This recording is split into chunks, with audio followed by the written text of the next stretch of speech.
दसवीं तिथि और 10 योग आ जा सकता है कि अभी वर्तमान चंद्र का ही जल की पवित्रता से संबंध है, तो पूर्ण चंद्रावली पूर्णिमा के लिए उपयुक्त तिथि होनी चाहिए। गंगा दशहरे के दसवीं की तिथि में ही क्यों किया जाता है? तो पूरा चंद्रमा तो पूर्णिमा को मिलेगा ना, और हम कह रहे हैं कि जल से चंद्रमा का संबंध। लेकिन भाई ज्योतिष शास्त्र के अनुसार यात्रा और संपूर्ण मंगल कार्यों के लिए द्वितीया तिथि को प्रशस्त माना गया, जैसा कि पीयूष धारा में उद्धृत वशिष्ठ जी का वचन है। वो क्या कहते हैं? वो कहते हैं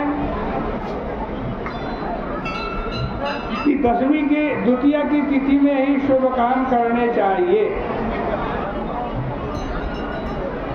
और यही बात शास्त्रों में तृतीया, पंचमी तथा सप्तमी की तिथि में भी कही गई है।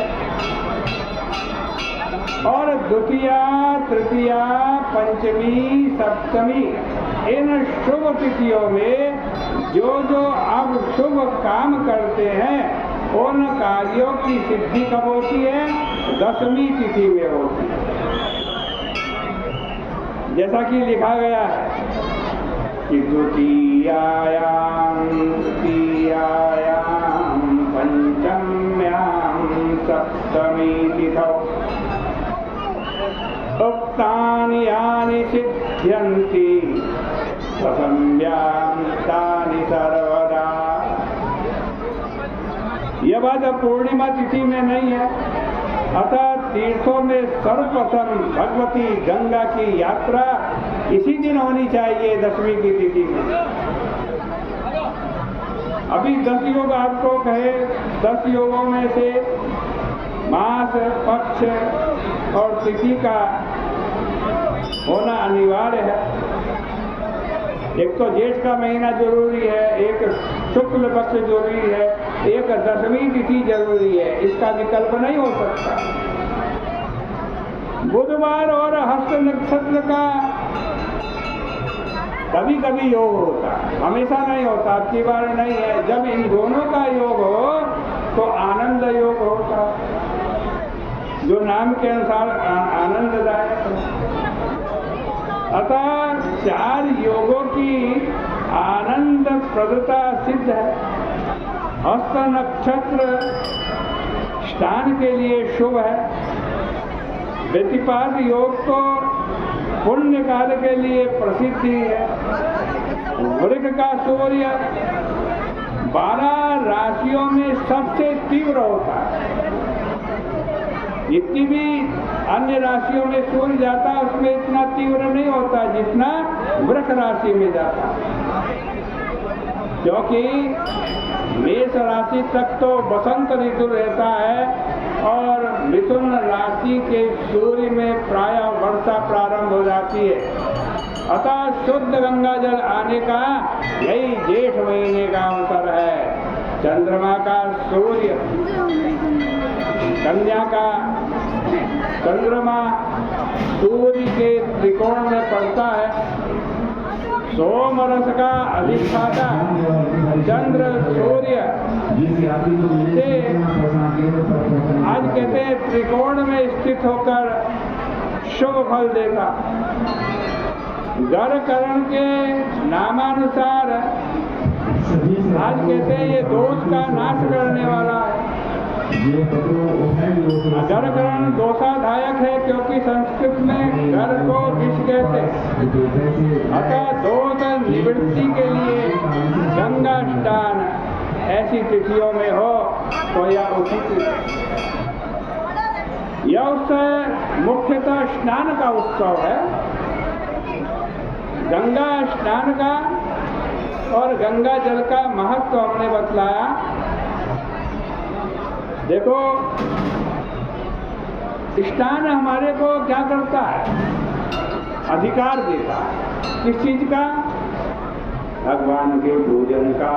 जब तक स्नान नहीं किया तो पूजन नहीं हो सकता।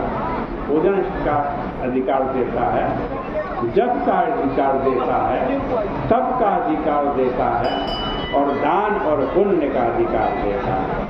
गंगा स्नान के बाद यदि भगवान का पूजन नहीं किया, अपने हाथ से कुछ दान पुण्य नहीं किया तो स्नान अधूरा। दान के विषय में आज कहा गया है गो भू तिर हिरण्यादि पात्रे दातव्य मचिंतन, यानी गो, भूमि, तिर, स्वर्ण आदि वस्तुएं सत्पात्र को सत्कार पूर्वक देनी चाहिए। अतएव सबसे पूर्व गंगा जल में तिल डालने का विधान है। सत्तू तो इस ऋतु की विशेष वस्तु है। प्रतिमा पूजन, गंगा जी का पूजन आप करते ही हैं। आज साक्षात गंगा जी का जल रूप में पूजन करो और ये मूर्ति रखी है, मूर्ति के रूप में पूजन करो। आज कहते हैं पुराण के अनुसार गंगा जी ब्रह्मा जी के कमंडलों जल से नारायण यानी वामन के चरणों का प्रक्षालन द्वारा उत्पन्न होकर शिव जी उसको अपनी जटा जूट में धारण करते। तदनंतर सूर्य की किरणों के द्वारा वो गंगा जी हिमालय तरफ और राजा भगीरथ पर कृपा करके आज कहते हैं भारत भूमि में वो प्रकट हुई। अतः इस प्रकट होने का जो उत्सव है, प्राकट्योत्सव जो है, इस दिन सबको गंगा जी का पूजन करना चाहिए। आज पूजा में वस्तुओं की संख्या 10 रखी है कि गंगा दशहरा है, 10 चीजों से पूजा करो। इसका क्या रहस्य है? इसका रहस्य है कि मनुष्य के 10 प्रकार के पाप होते हैं। 10 प्रकार।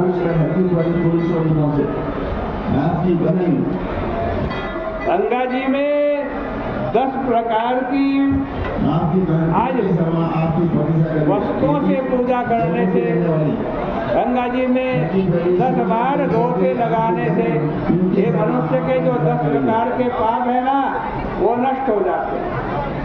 तो भाई उधर से जाया करो भाई। 10 प्रकार के कौन कौन से पाप है जो हम करते हैं? देखो, 3 तो शरीर के हैं, कायिक पाप, और 4 जो है वो वाचिक है, वाणी से होते हैं पाप, 4 प्रकार के, और 3 मानसिक पाप है। स्कंद पुराण में गंगा स्तोत्र में निरूपित क्या है? सबसे पहले बतलाए शरीर के 3 पाप कौन से हैं? तो का अदत्तानाम उपादानम हिंसा चैवा विधानता परदारोपसेवा च कायिकम त्रिविधम स्मृतम। कायिकम माने शरीर के 3 प्रकार के पाप बतलाए हैं। पहला पाप अदत्तानाम उपादानम, किसी ने आपको कोई वस्तु दी नहीं, आप चुपचाप उसकी वस्तु उठा करके ले गए, चोरी करके ले गए, शरीर से उठाया ले गए, तो पहला पाप ये है। दूसरा हिंसा सेवा विधानता, प्राणी हिंसा करना सबसे बड़ा पाप है। कहते हैं विधान से रहित होकर के हत्या करना पाप है। कहीं कहीं कर हत्या करना पुण्य भी होता है। युद्ध में हमारे सैनिक शत्रुओं को मारते हैं तो उस समय हत्या करना पुण्य है। तो जो वैसे ही हत्या करते हैं, दूसरा पाप शरीर का है। और तीसरा पाप क्या है? परदारोप सेवा, पराई स्त्री को आज कुदृष्टि से देखना, ये 3 पाप शरीर के बतलाए। 4 पाप वाणी से होते हैं, वाणी से। वो कौन कौन से हैं? आरुष्यम, अनृतम चैव, वैशुन्यम चापि सर्वथा, असंबद्ध प्रलापश्च, वाङ्मयश्चाचतुर्विधम्। वाणी के 4 पाप बतलाएंगे। सबसे बड़ा पाप क्या है? पारुष्यम, कठोर वचन बोलना। कठोर वचन बोलना भी पाप है, वाणी का पाप। दूसरा पाप क्या है वाणी का? अनृतम, अनृतम माने झूठ बोलना, ये दूसरा पाप है वाणी का। और तीसरा पैशून्यम, पैशून्यम माने चुगली करना, ये चुगली करना भी वाणी का पाप है, ये तीसरा पाप है।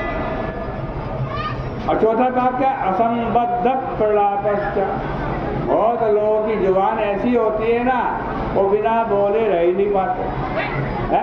जिस बात का कोई संबंध नहीं, कोई मतलब नहीं, कोई कुछ नहीं, फिर भी उस बात को बिना किसी मकसद के बोलते जाना, ये भी वाणी का पाप है।